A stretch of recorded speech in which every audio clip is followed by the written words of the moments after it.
दीदी नमस्ते। नमस्ते सुधा, क्या हाल है? ठीक है दीदी, आप कर लो। अरे अपना सब ठीक है बा? एकदम बढ़िया। तो ठीक हो ना? तेरा ठीक रहना चाहिए। नमस्ते। नमस्ते नमस्ते सती राघवानी जी। नमस्ते। क्या हाल बा? बढ़िया है दीदी। तो क्या हाल है? हमारा हाल बढ़िया बाटे। अरे आएंगे बबलू गौतम। बबलू गौतम जी 51 रुपया देता है, कहता बड़ी निकला हो तुम। एकदम बढ़िया है। क्या भाव ससुरे से हो? फगुआ क्या है हो? फगुआ के आई हराने पर कहूँ ना। क्या भाई नहीं? एक दिना से सुना था तू फगुआ के आई है। आप जा भाई। अच्छा अबू काहे? ना दिया पड़ब ना। आए पहले हमारे साथ गए रे। चलिए आए काहे पर गए ना तू? काहे भी आए? हमारे सभी के गांव में बाबा साहब की जयंती मनाई गया था। ये बारे चली आए अपने ससुरे। नहीं है तो रोज देखे। नहीं बचपने से मैं जब तक बियाह नहीं हुआ तब तक नैहरे के देखे। बियाह होगा ससुरे के देखा नहीं। बड़ी धूमधाम से मनाई जा रानी। बड़ी अच्छी बात।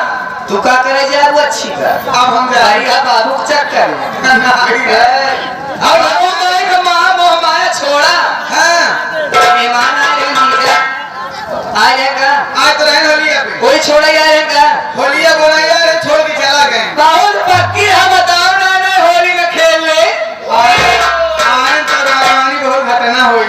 आए तो आयन जो है होली होली खेलने चला गए। गए गाँव में घूम टहल के आए। अच्छा कहाँ मिलेगा? ऐसे गलियरवन से आवत रंग गाड़ी में कदरी का लड़ा दिल गोड़वे टूटी।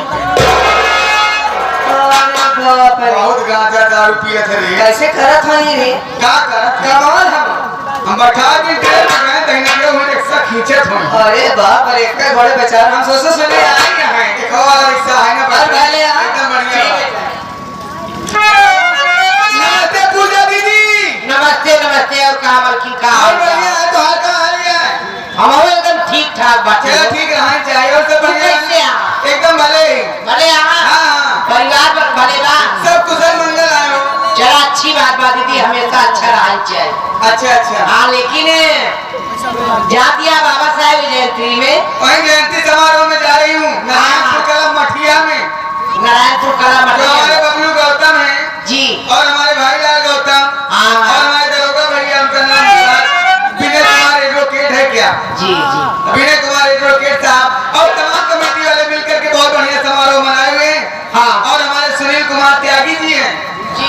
सब लोग हैं वहाँ पे। वहीं पे जा रही हूँ और आप वहाँ बैठने के लिए नौटंकी पार्टी बुलवाए हुए हैं। प्रीति सो संगीत पार्टी। प्रीति सो संगीत पार्टी जिसके मालिक हो मास्टर पन्नालाल पाल डांसर, मैनेजर राजेश कुमार इलाहाबादी छोटू जोकर, संचालक हमारे साबिर भाई और डायरेक्टर हमारे कल्लू हीरो। ये बेदा और कलर नहा फाटक काला रानी गंज प्रताप से पार्टी आई हुई है। कोई नौटंकी लेने जा रही हूँ। दीदी हम भी चलेंगे। चलोगी? हाँ चलेंगे। फिर देखा बाबा साहब जयंती में चलते हैं ना राघवानी जी। बाबा साहब के विषय में एक छोटी सी गीत गाते हुए चलना है।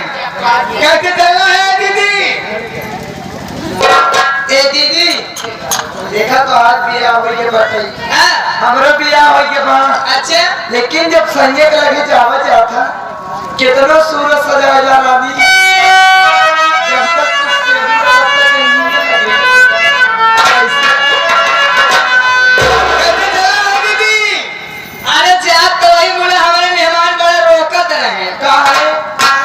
बेवड़ा मिल गया दहीना।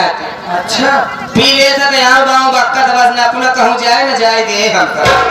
आई देवर बैठिए आप चले जाओ को छुटका है ओ छुटकाओ के साथ तो आए है ना खड़ा। अच्छा शर्माए गए बेचारे। अच्छा कौन है साथ आए है? अच्छा वह जगाड़ कर ये आए हम पी तो परा हुआ खड़िया। अरे बाबा साहेब वो भी